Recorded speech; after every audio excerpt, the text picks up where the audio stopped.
Hi, I'm Harsha, your friend, your guide, your brother, and your co traveler. We are all travelers in this passage of life. I've gone through life along with my spiritual upbringing, and I feel that the world I need to share it with the world. I need to guide them with my knowledge and help them build their lives. Also, I'm new to this technology. You see, I got my knowledge from the highest level.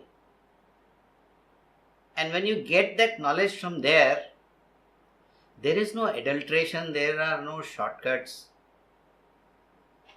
You get it straight, whether you have to go into the fire or you go to the heavens or whatever.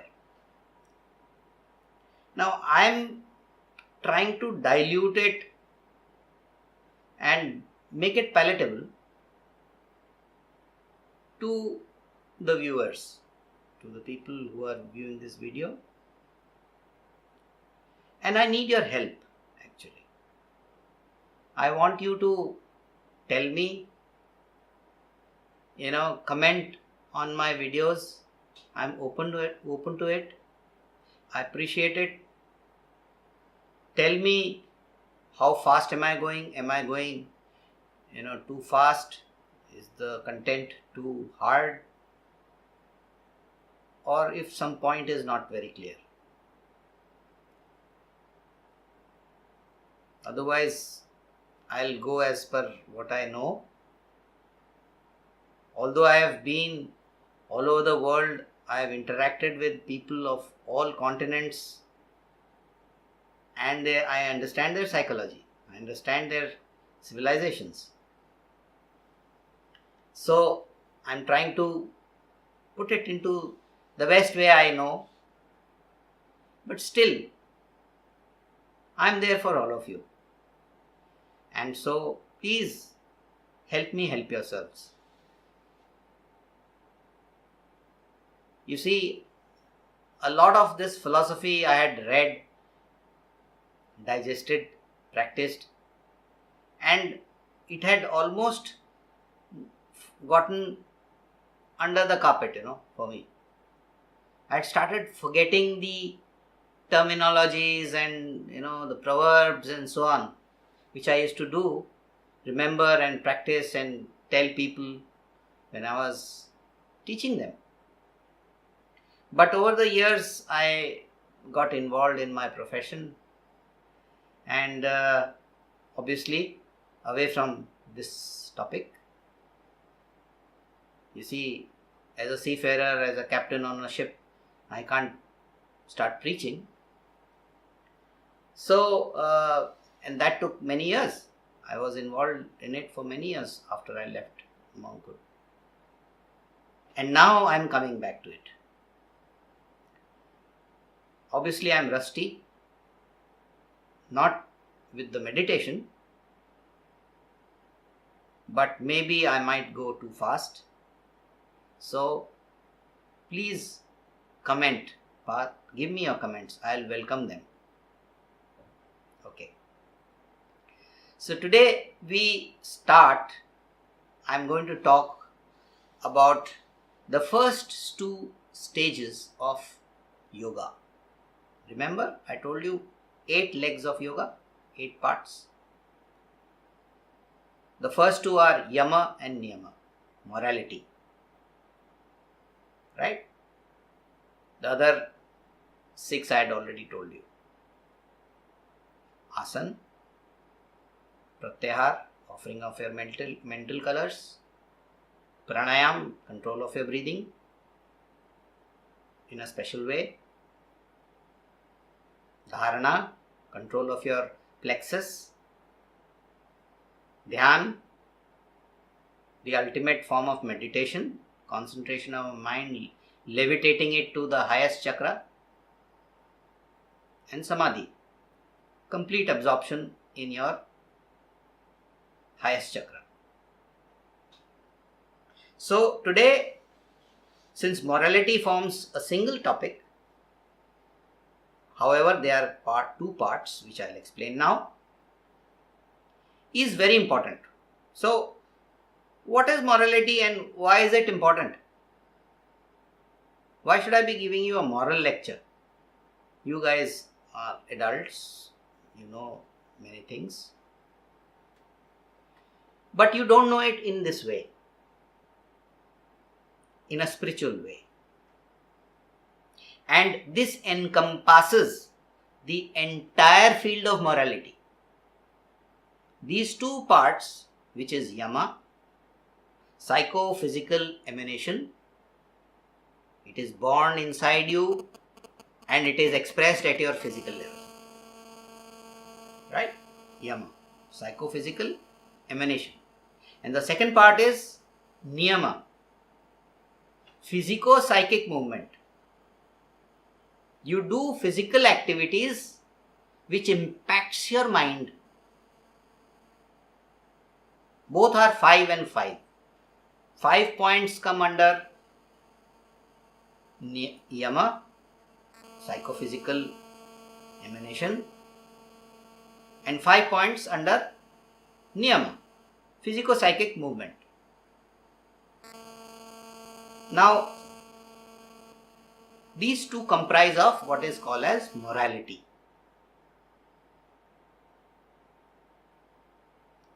Why morality? Why is it important? You see, meditation is a movement. Point, beginning point, the final culmination point. You do not have a journey if you don't have a starting point and an ending point. Right? Life is a journey. And so you are beginning from some point and you are reaching to the culmination point. Presently, everybody is moving in a random manner, aimlessly. There is movement, but it is an aimless movement. There is no resultant. You all come back to the zero. You are born, you do a lot of things and you die. Everything is gone, finished. Whatever you achieve in this life ends with your death. Death of this physical body, not of your journey. You are not dead.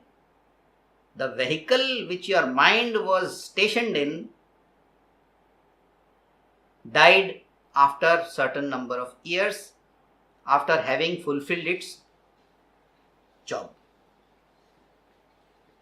Now you are into the next one. Now most people over many lifetimes, they go on and on into this vicious cycle of life and death because there is no resultant movement. It is when you get initiated into meditation and mantra is given, is when your journey begins. That is your beginning point. And the first lessons that you are given, first things that you must organize and understand, it's a continuous journey. Don't think that first you have to be fully compliance of morality and then something will begin. No. You will be given to understand what is morality. You will never become perfect in the beginning. It's an ongoing process, but you must know it. Later on, in another video, I will tell you what are the 6 lessons of meditation, right? So, however, yoga has 8 legs, Ashtanga Yoga, and the first 2 are morality, Yama and Niyama. And this forms the base of your meditation. An immoral person will not succeed in meditation. No matter how hard he shows off and all that. You see, at the end of the day, you are all alone. You can show yourself in different ways to the world. But to yourself, you can't. If you are all alone, who will you show off to? And your conscience, your soul is within you, is watching you from, you can't escape. You can't fool your soul, your conscience. You cannot fool it. It knows everything. It even knows the slightest thought that emanates inside your mind.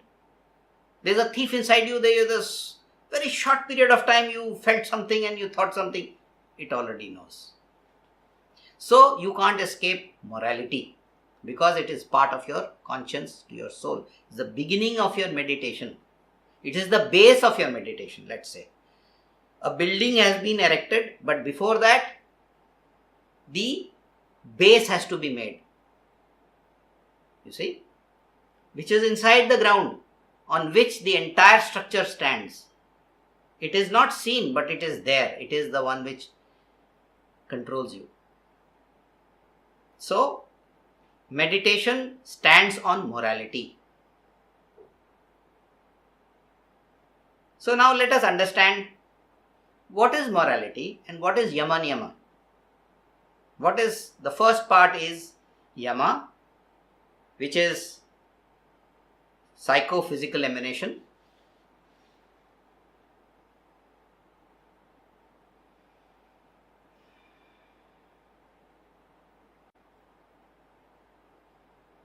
And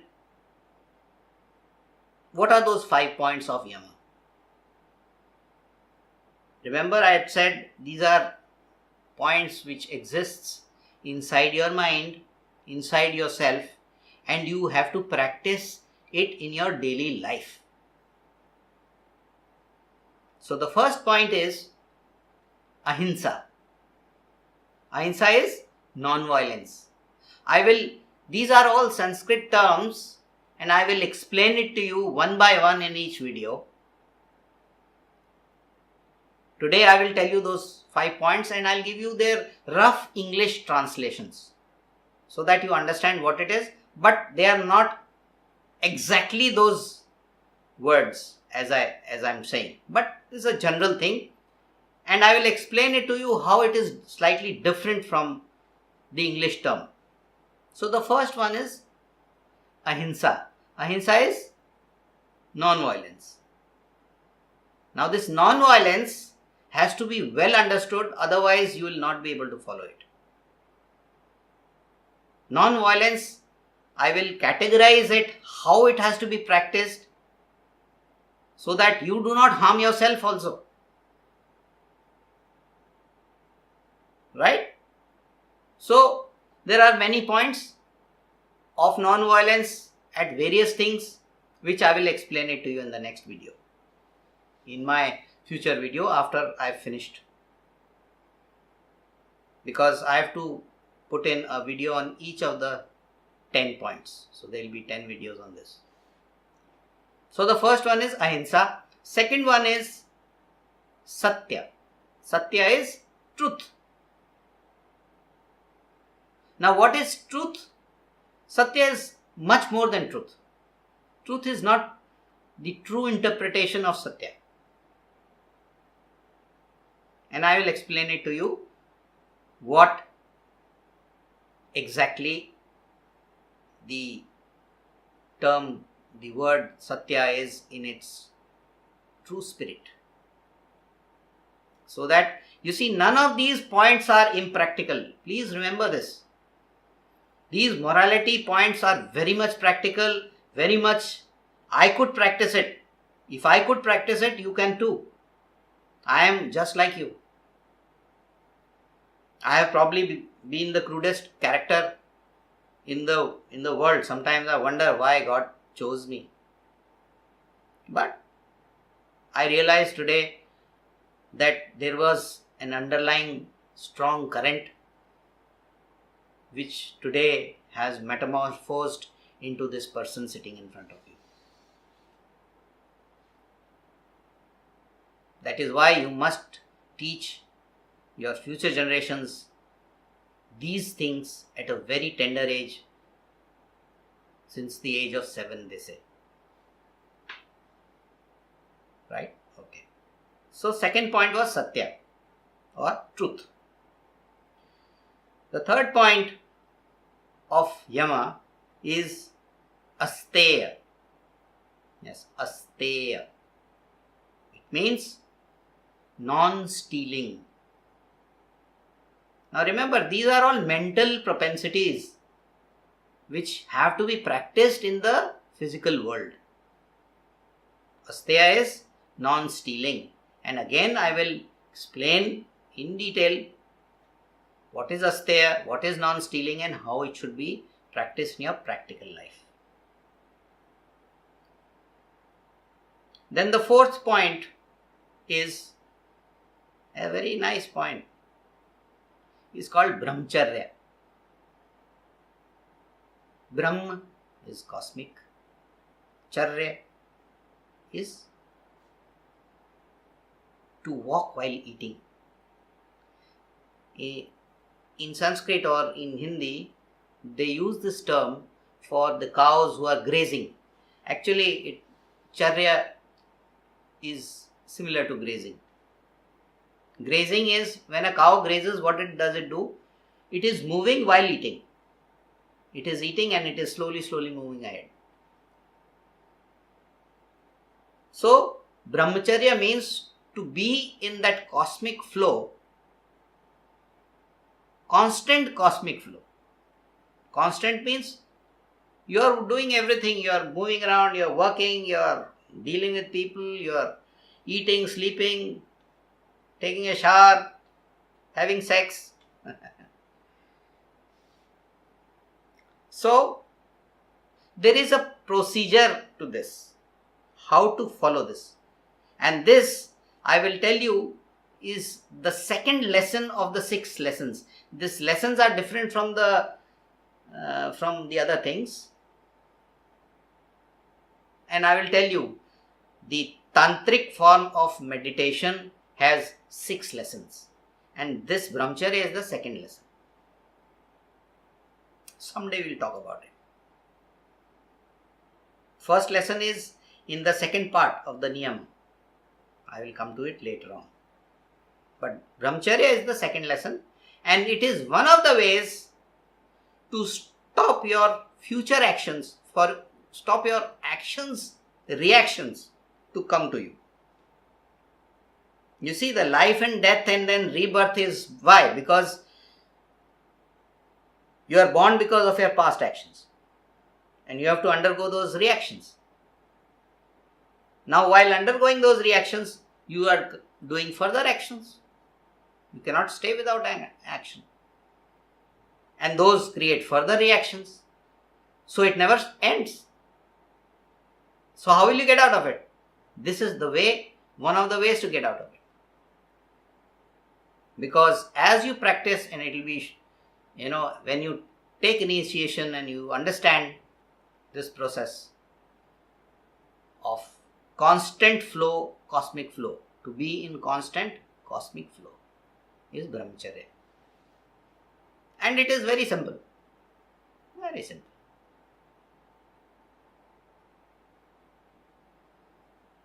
Brahmacharya. 4th point. 5th point is aparigrah. Aparigrah. Aparigrah means non-indulgence. Non-indulgence. Non-indulgence means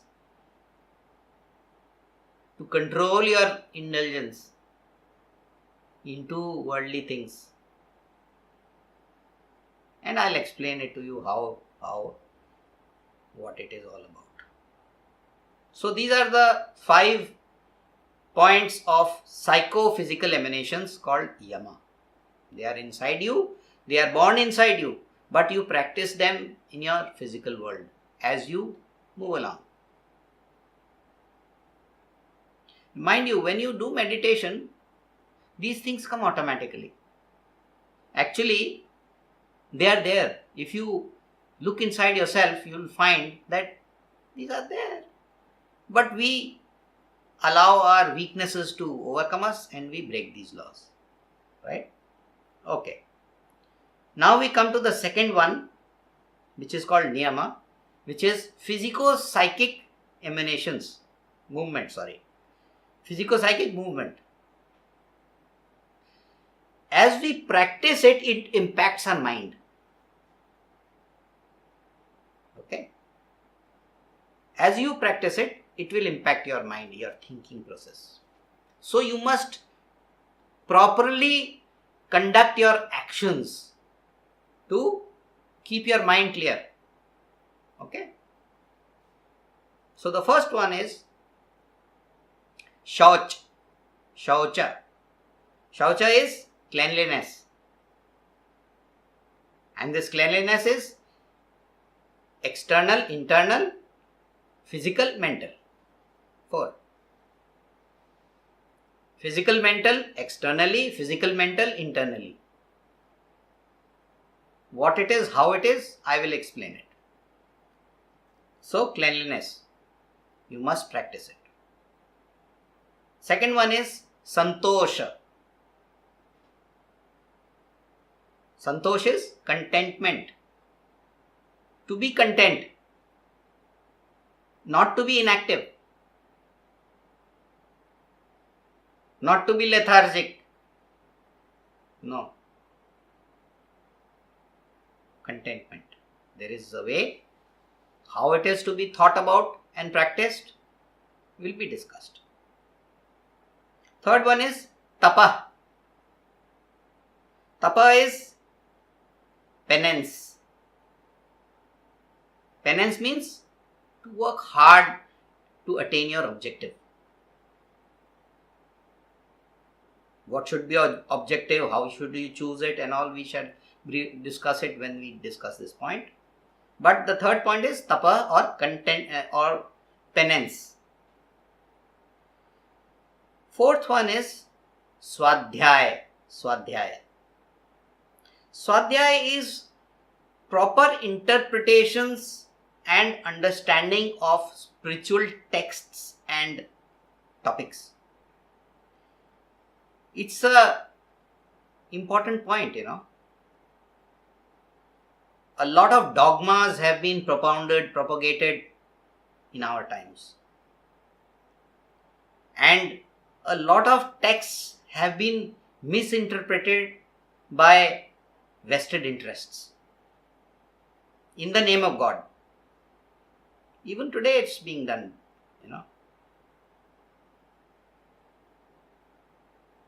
They say you kill some person and you will go to heaven.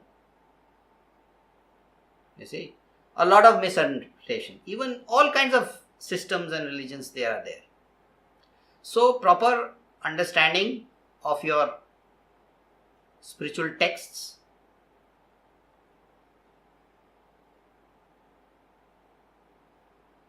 to understand all those things, right?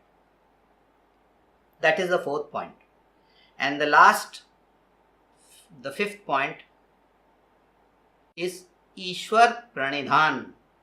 Yeah, long terminology. But very simple. What is Ishwar? The cosmic controller of thought of this universe. And Pranidhan means to follow it in a very special way. So to follow that cosmic ideation in a certain way, particular way.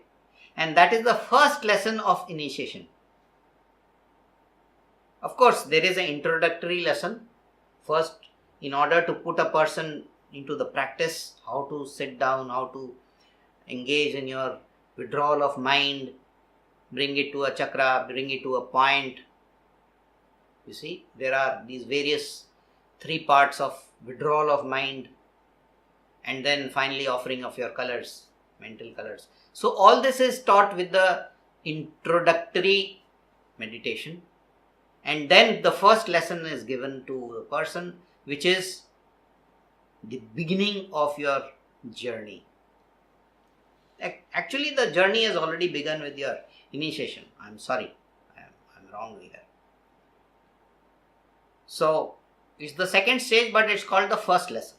You have 6 lessons. And this one is to set up oneself to set up oneself in cosmic ideation as the only ideal of life. Actually, you have worldly ideals, a lot of ideals we have, in our physical activities. If I'm like people who are playing a certain game, they have their ideal, they get inspired by that person and all that. But that is in a worldly level.